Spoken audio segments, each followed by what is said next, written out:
gonna get it wrong. একই ফ্রেমে ক্রিকেটের দুই মহারথী, একজন বর্তমান আরেকজন সাবেক, দুজনেই মেতেছেন বিশ্বকাপের আলাপচারিতায়। যুক্তরাষ্ট্র ও ক্যারিবীয় দ্বীপপুঞ্জে বেজে গেছে ঘণ্টা, রাত পোহালি শুরু টি-20 বিশ্বকাপ।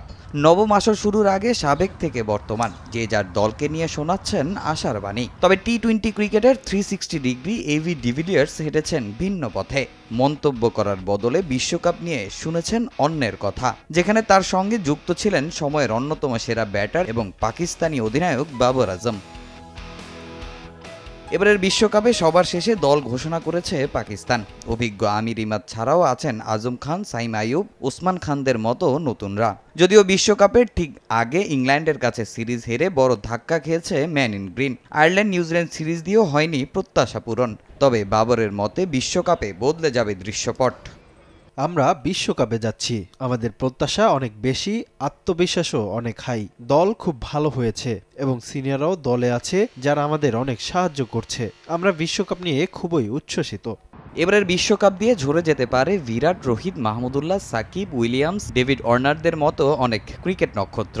বাবরের সময়টা কখন আসবে তা নিয়েও তাকে প্রশ্ন করেন ডিভিলিয়ার্স।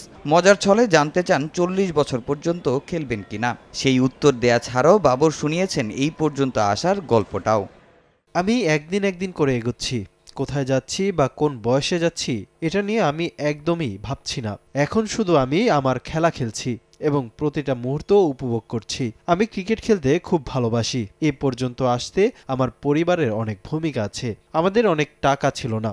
স্টেট ক্রিকেট খেলতাম আমি। প্রতি শনিবার রাতে টেনিস বলেও ক্রিকেট খেলতাম।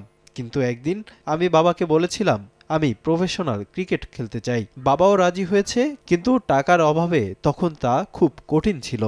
এদিকে বিশ্বকাপ খেলতে যুক্তরাষ্ট্রে গিয়ে পৌঁছেছে পাকিস্তান দল। 6 জুন ইউএসের বিপক্ষে ম্যাচ দিয়ে আসর শুরু করবে men in green. Tamim Hossain, সময় সংবাদ।